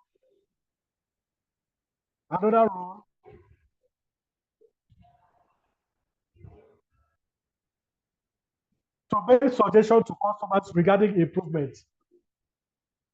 Your role is to constantly keep the customers abreast of what the organization is coming up with. Oh, well, as far as this product is concerned, we are looking at modifying it, and we believe that by the time you use it, you appreciate it, you will like it, it will meet your expectation. Constant involvement of customers.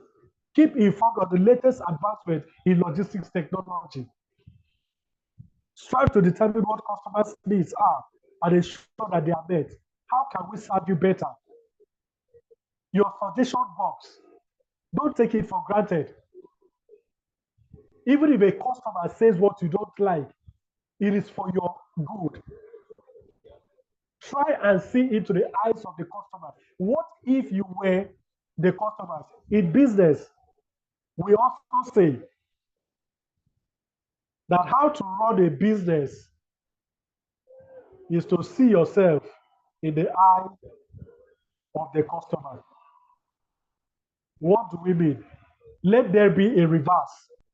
Let it be that you are the customer and then your customer is the producer. What will you be expecting from the person you are with?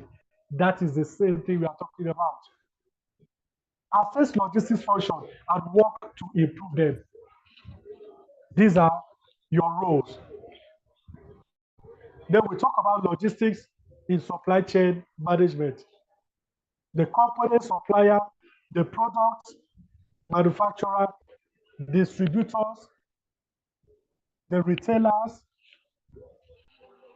inbound logistics providers, outbound logistics providers, distribution providers, consumer and end users. This is the holistic view of logistics in supply chain. Nothing works, nothing is complete without the application of all of this. We talk about purchasing and procurement management. Purchasing and procurement management. Oftentimes, we mistaken purchasing and procurement to be the same. But as I know that we are all professionals, managers in our different fields, how can you distinguish between purchasing and procurement? Your inputs, please. How can you, somebody asks you, hey, uncle, they asked us in school today, the difference between purchasing and procurement. Please, sir, can you help me out? Let's hear from your own point of view.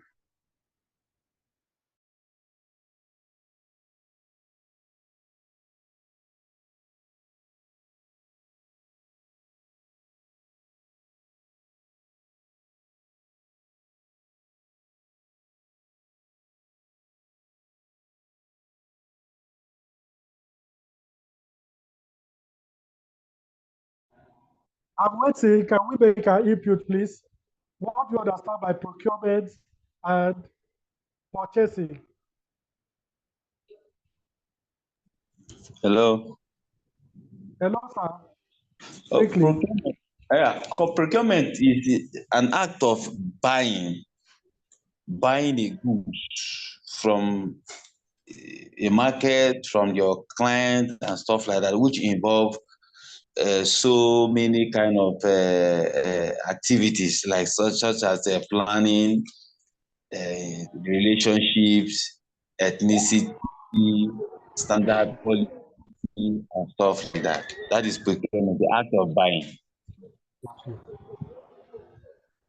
Okay, thank you. You are not totally wrong. Any other person, please? Procurement and purchasing.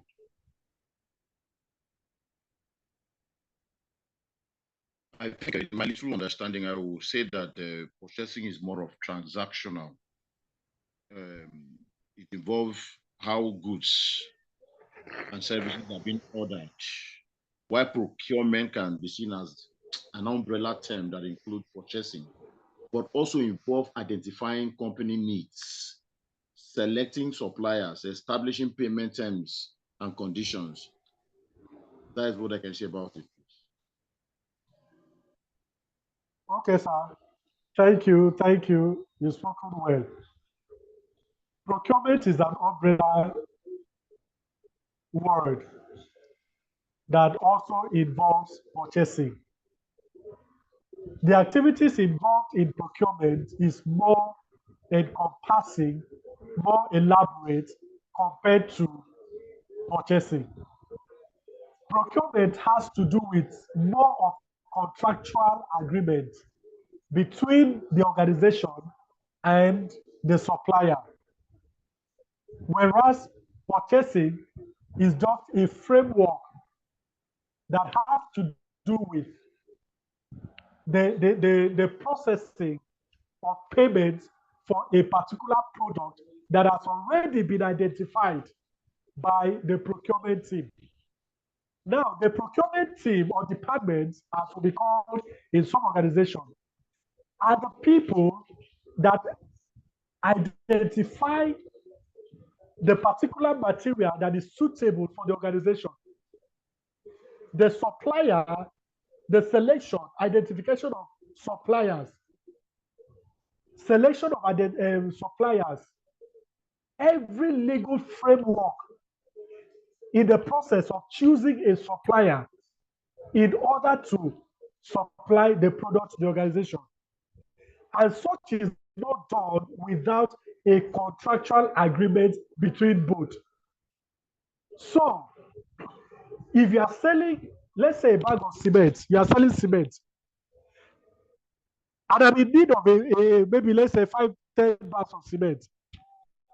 I come to your shop or to your warehouse and I buy 10 bags of cement. That is purchasing. It is not procurement. Procurement here means that I'm able to come with my quality assurance department, my legal teams, my product pricers or negotiators for that particular product. Having been able to sufficiently downsize the number of suppliers that we want the product from. Because the truth is, if I want to procure cement, we have different people that are selling cement, different varieties, and all of that. What kind of cement are we going for that will meet the organizational objectives and purpose? and goals. The contractual agreement here entails different stratas, which involves finance. That was why when we started in the beginning, I did mention of economic value, current price, based on commission, based on expectation. Oh, you have done beyond expectation. This is the commission. All of this is entered at the point of procurement of what? Of materials.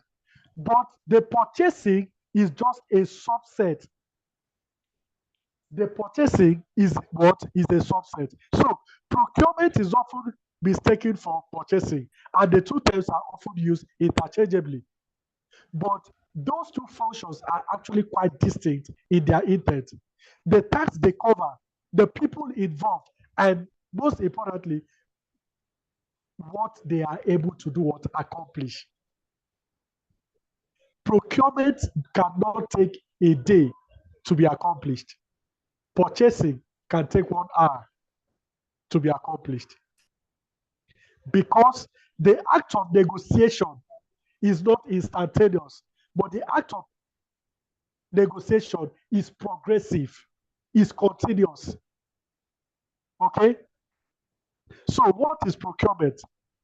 Procurement encompasses the entire end-to-end process, the end-to-end process of acquiring goods, services, or works from external sources. It includes identifying needs, sourcing, negotiating, purchasing, receiving, and inspecting goods, invoicing, payment, and managing suppliers while saving costs, reducing time, and building win-win supplier what? Relationship. This is what procurement. You can see that it is now what? End to end. We have opened the communication line. We are not closing the communication line. We have opened a relationship. We are not closing it. But what do? We maintain the relationship for what? For future use.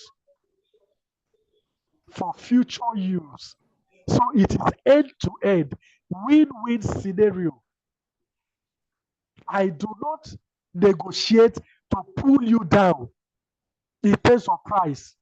I also do not negotiate in order to pull my organization down in terms of price. But what we come up with is a win-win scenario. How can we reach a level where we both win? So procurement process consists of these steps listed: surveying the market, spotting potential suppliers, creating an approved list of vendors, spotting internal needs, and creating a purchase order online. Procurement is not done based on sentiment. It is done based on professionalism.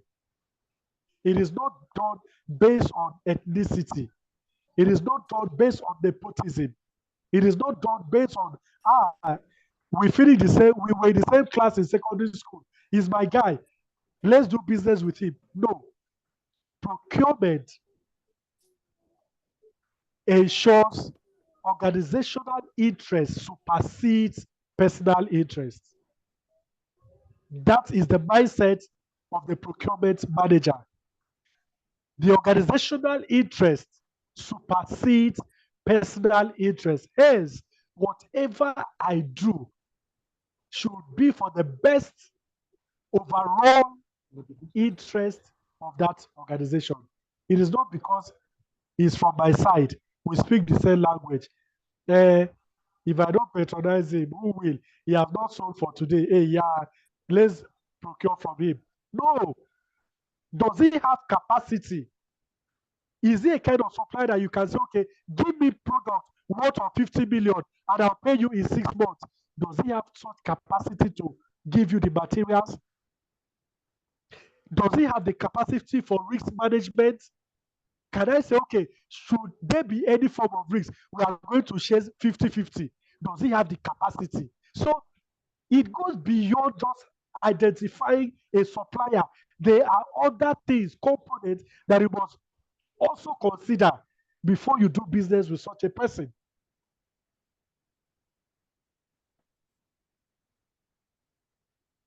Requesting proposals and evaluating quotation. These are some of the process. Selecting the right supplier and negotiating effectively. Receiving goods and performing quality checks.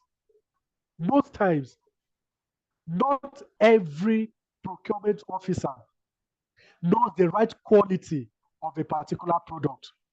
That's the reason a very goal-oriented procurement officer must always go with quality assurance department.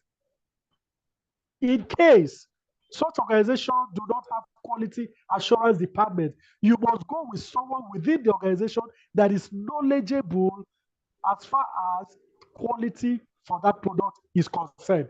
Your own is to identify. His own is to tell you that the quality is okay, and you begin the negotiation from there. Because you may not know all the quality for crying out loud. What if you are working with, let's say, you are working with maybe chemicals? Can you know the quality of each chemical? It is not possible.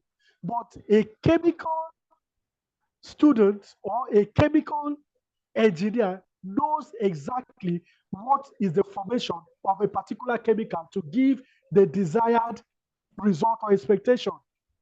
So you perform what quality checks. Is it in line? It's not about the product. It's not about the price. It is about the quality. Then developing and managing contracts. You have to develop. You have to manage. Obtaining invoice approval and fulfilling payment terms. The payment terms here has to be negotiated on in order to suit your organization, in order to also suit the supplier. How much are we paying? Are we paying upfront? The organization does not have the capacity financially to pay at once. What are some of the arrangements that we can have? Okay, pay 50%. In the next 3 months, instead of paying 50% in totality, you will pay 55%. That has to be negotiated. Can we have extra 5% to pay? It is at that point. Then we talk about enhancing good supplier relationship. You do not jeopardize the relationship of a supplier because he might just be the help that you will need tomorrow, and vice versa. So they must be what? Cordial relationship. The purchasing is a subset, is a set of functions associated with acquiring goods and services that an organization requires.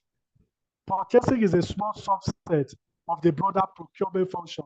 Like we said, this process includes activities like ordering, expediting, receiving, and what? Fulfilling payment. What are some of the steps?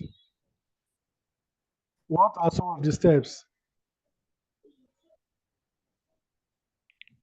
We have 2 minutes to our time. What are some of the steps? Obtaining a purchase requisition, requesting proposals and evaluation quotation, dispatching official purchase order, and what have you.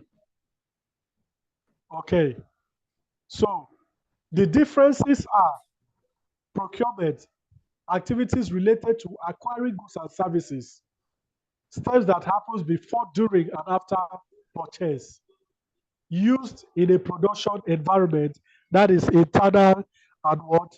External.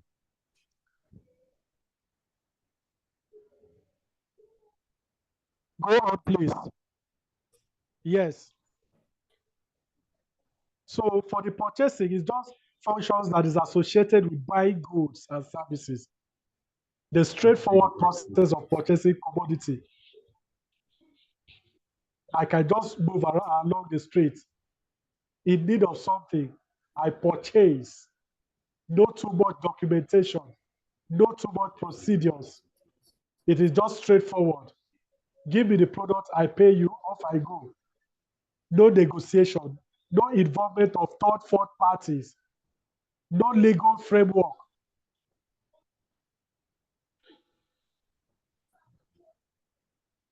Why is procurement important? Why is it important? Procurement is important because it helps organization to plan effectively on the kind of materials to procure, when to procure, and how to procure for the overall interest of the organization. That's one of the importance of procurement. We know the right products, the right quality, the right price, the right time to procure such products. And all of this is part of logistics. All of this is part of logistics because at one point or another, as a logistics company, you will procure things. What about the vehicles that you are using for transportation? What about the motorbikes that you are using? If you are procuring them in large quantity, there are legal frameworks that you will do based on contractual agreement. So that is very important. We talk about direct procurement. We have indirect procurement. Okay, these are types of procurement. Please, when are we stopping so that I don't exceed the time?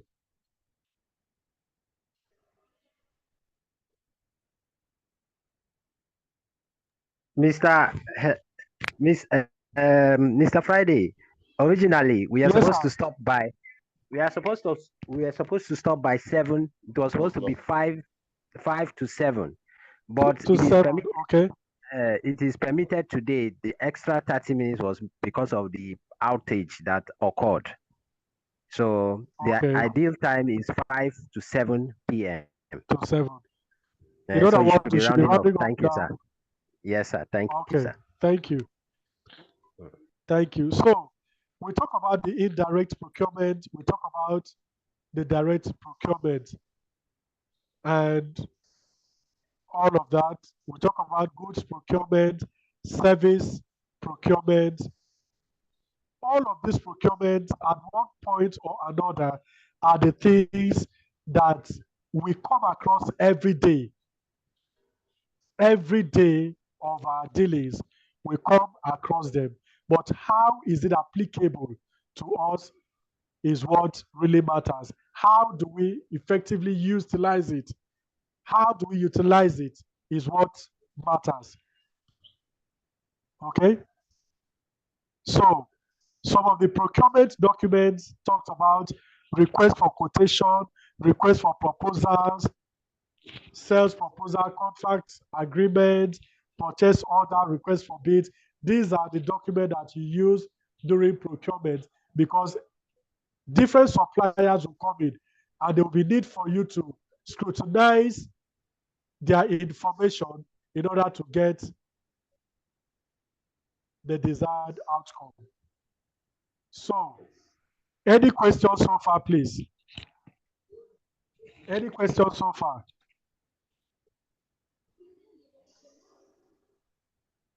Any questions so far? Any contributions so far?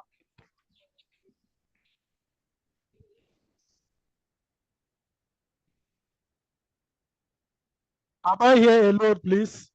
Am I here alone? I think the class is well taken, sir. We are with you. So, well all right. understood. Thank you very much, sir. So permit me to end by 7:45, please, so that we can just round up with the few slides that is remaining. So we talk about strategic sourcing and procurement. The word strategy is managerial word. Strategic is from management. The reason for strategy in management is simply that every organization at one point or another should try to do some things differently, applying different methods to get the desired result. As Nigerians, Sunday was a very pathetic day in the history of football. Why? The Super Eagles did not live to their expectation. The manager, the coach was the manager as far as that organization was concerned. And when you notice that something was going on in a wrong direction, what were you supposed to have done? Change your strategy. But rather, you maintain the same strategy and you got the unexpected result. A manager is supposed to be strategic. We have managers and we have strategic managers. They are two different people within an organization. Not every manager is a strategic manager, but every strategic manager is a manager. Let's get that. So, in strategic sourcing and procurement, we are simply making reference to a procurement department that is strategic in the approach. Deploy different methods, deploy different mechanisms, deploy different ways in order to get results for the organization. So, strategic sourcing is an approach to supply chain management that formalizes the way information is gathered and used. It lets an organization consolidate its purchasing power to find the best possible value in the marketplace and align the purchasing strategy to business goals. We do things differently in order to get different results.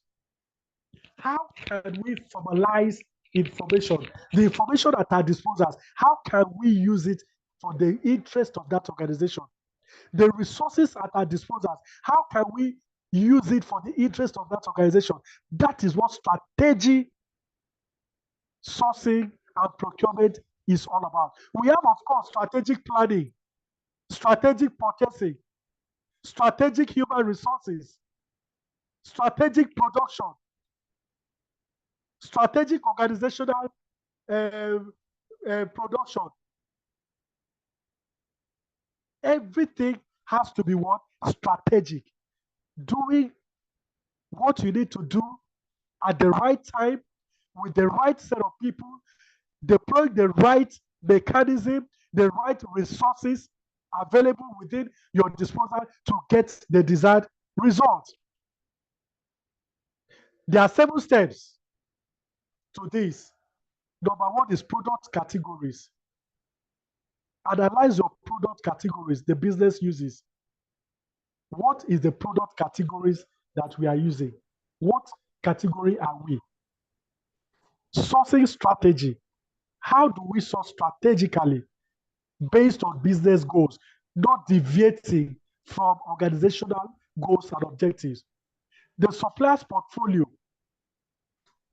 Create the portfolio. How can this person function in order to assist the organization reach its objectives?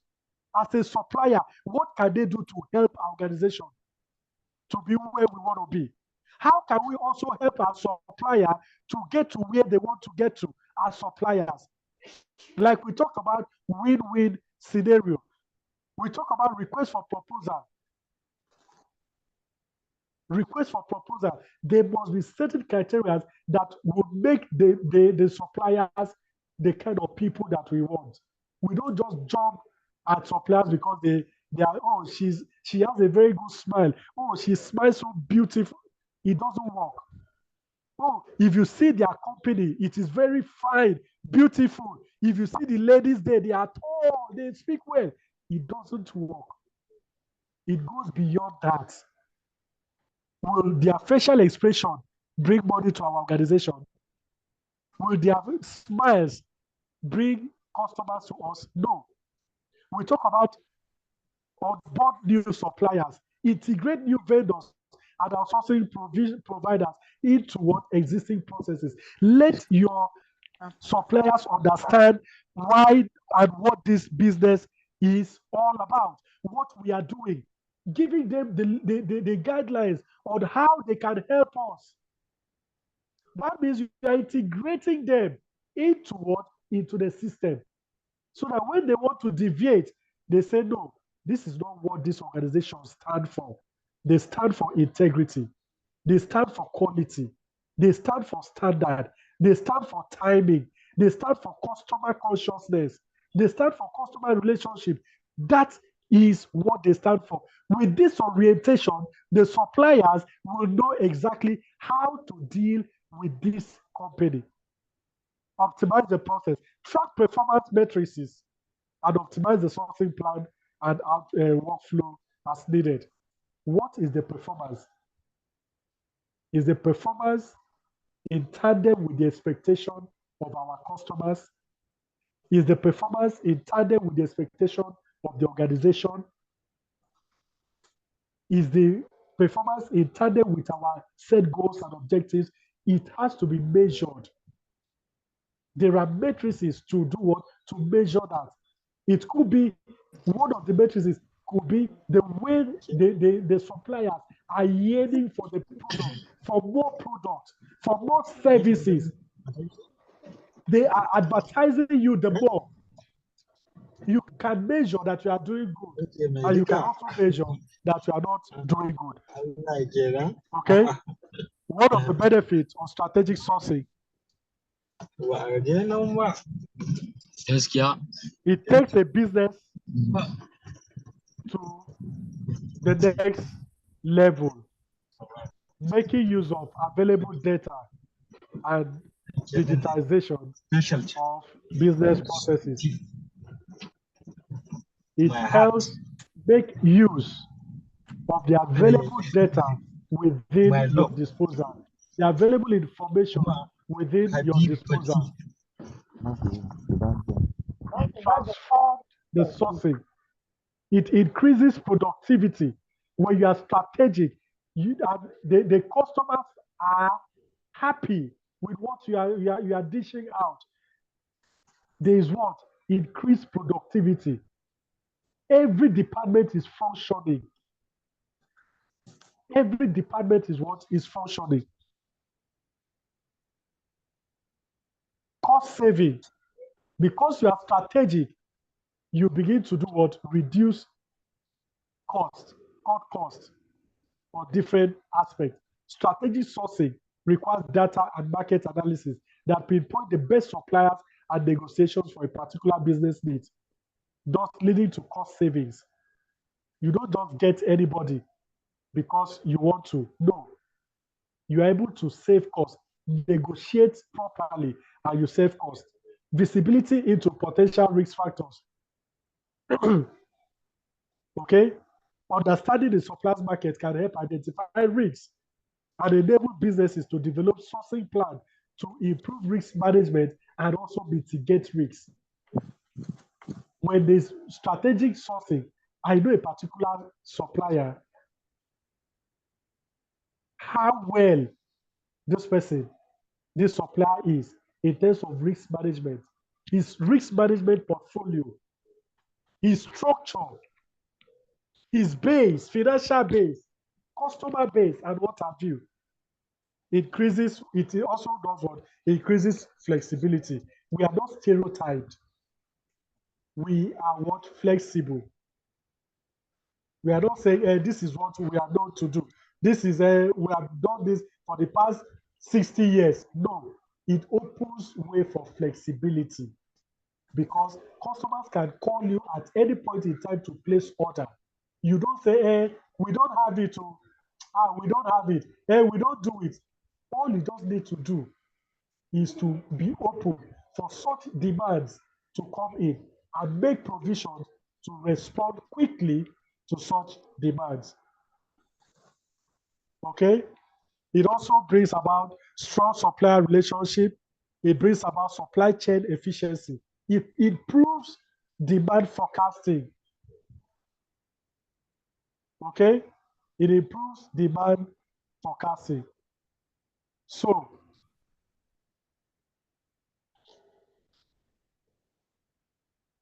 we look at,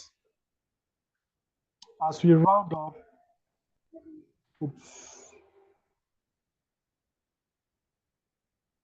we look at some of the benefits to supply chain. Some of all this has been mentioned before, talking about reducing costs and improve margin, better understand risks, access comprehensive data to gain continuous integrated planning approach and real-time visibility. Okay? Supply chain analytics can also identify known risks and help predict future risks. It also increases accuracy in planning. It achieves the lean supply chain. Companies can use supply chain analytics to monitor warehouse, partner responses, and customer needs for better performances. These are what we have for today as far as logistics is concerned. Any question, please, as we call it a day.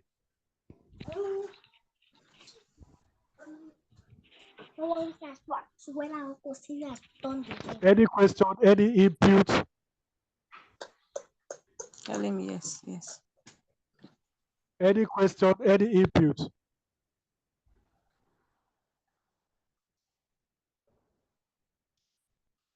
Okay, in the absence of none, no one is responding. In the absence of none, thank you very much for your time.